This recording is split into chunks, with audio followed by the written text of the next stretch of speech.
Hasn't changed a whole lot. Well, you know, there's still not a stoplight downtown. So the small community is pretty much the way it was then.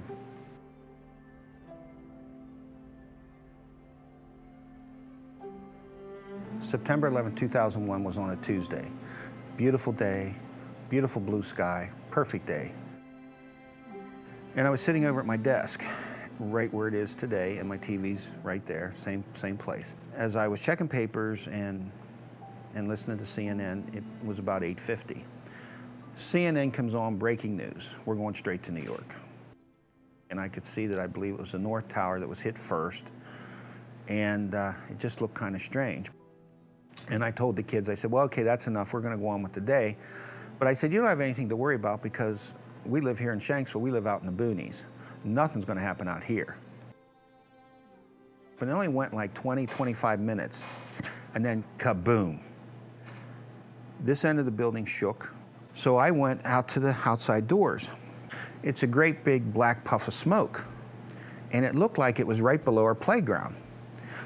We didn't make the connection that we were tied into New York, of course. A lot of the kids that I have now, of course, they haven't been born. They're only 10, 11 years old, so now they're only being born around 2010. They don't really know. They don't know. And even though it's part of our district, the site, rarely, there'll be a couple that might have gone up there, most don't.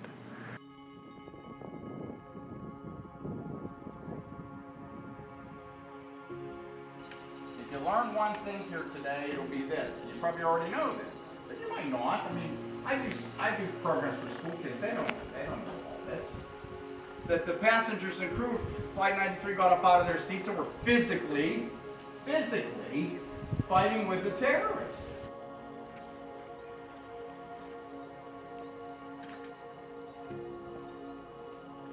I have a book right over there. It was written by Lisa Beamer, who is Todd Beamer's wife.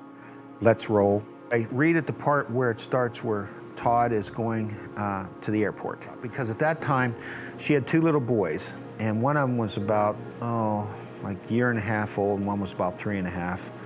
And it really personalized it because here as a mother, she's got to go through the pains of trying to teach two little boys that daddy's not coming home. What I want them to understand is these were just everyday people, just like you and me. There was 33 passengers, there were 7 crew members, so there's 40 on board. And I said, I want you to go out and learn more about these people that were on the plane. And so I send them out in different groups, and then they research and find who the passengers are.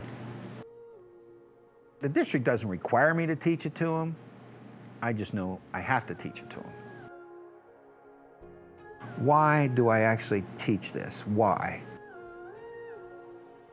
And I told you they were heroes, but what I believe more than anything else is that hour and 13 minutes, you're talking 8:50 to 10:03. So that hour and 13 minutes changed the world forever. It changed the way you and I and everybody in the world lives.